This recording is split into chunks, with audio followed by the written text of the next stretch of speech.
Hello friends, ವರ್ಷದ ಮೊದಲನೇ ಹಬ್ಬ ಸಂಕ್ರಾಂತಿಗೆ ಎಲ್ರಿಗೂ ಶುಭಾಶಯಗಳು. ಸಂಕ್ರಾಂತಿ ಹಬ್ಬದ ಸ್ಪೆಷಲ್ ಅಂದ್ರೇನೆ ಅವರೆಕಾಯಿ, ಗೆಣಸು, ಕಡಲೆಕಾಯಿ, ಕಬ್ಬು, ಎಳ್ಳು, ಬೆಲ್ಲ. ಹಬ್ಬದ ದಿನ ನಾನು ಈ ರೀತಿ ರಂಗೋಲಿ ಹಾಕಿದ್ದೆ. ಹೇಗಿದೆ ಅಂತ ಕಮೆಂಟ್ ಮಾಡಿ ಫ್ರೆಂಡ್ಸ್. ಹಾಗೆ ಫ್ರೆಶ್ ಅಪ್ ಆಗಿ ಪೂಜೆಗೆಲ್ಲ ರೆಡಿ ಮಾಡ್ಕೊಂಡೆ. ಸ್ವಲ್ಪ ಪೊಂಗಲ್ ಮಾಡೋಣ ಅಂದ್ಬಿಟ್ಟು ಅದಕ್ಕೂ ರೆಡಿ ಮಾಡ್ಕೊಂಡೆ. ಪೂಜೆಗೆಲ್ಲ ರೆಡಿ ಮಾಡ್ಕೊಂಡಿದ್ದಾಯ್ತು.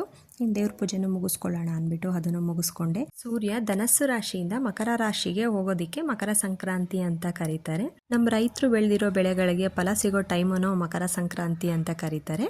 ಸಂಕ್ರಾಂತಿ ಹಬ್ಬ ಎಲ್ಲರ ಬಾಳಲ್ಲೂ ಇನ್ನೂ ಖುಷಿನ ಹೆಚ್ಚಿಗೆ ಮಾಡಲಿ ಅಂತ ದೇವರಲ್ಲಿ ಕೇಳ್ಕೊತೀನಿ. ಈವ್ನಿಂಗ್ ಆಯಿತು, ನನ್ನ ಮಗಳೂ ಎಳ್ಬಿರೋದಕ್ಕೆ ರೆಡಿ ಆದರು. ನೋಡಿ, ನನ್ನ ಮುದ್ದು ಮಗಳು ಈ ರೀತಿ ರೆಡಿ ಆಗಿದ್ಲು. ಹಾಗೆ ಎಲ್ರಿಗೂ ಎಳ್ಬಿರೋಕ್ಕೆ ಹೊರಟ್ವಿ. ಮನೇಲಿ ಹೆಣ್ಮಕ್ಳಿದ್ರೆ ಈ ರೀತಿ ಹಬ್ಬಗಳಲ್ಲಿ ಆಚರಣೆ ಮಾಡೋದಕ್ಕೆ ತುಂಬ ಖುಷಿ ಆಗುತ್ತೆ. ಎಳ್ಳು ಬೆಲ್ಲ ತಿಂದು ಒಳ್ಳೆ ಮಾತಾಡಿ ಅಂತ ಹೇಳ್ತಾ, ಈ ವಿಡಿಯೋ ಇಷ್ಟ ಆದರೆ ಪ್ಲೀಸ್ ಒಂದು like, share, comment and subscribe ಮಾಡಿ friends. Thank you for watching. Bye.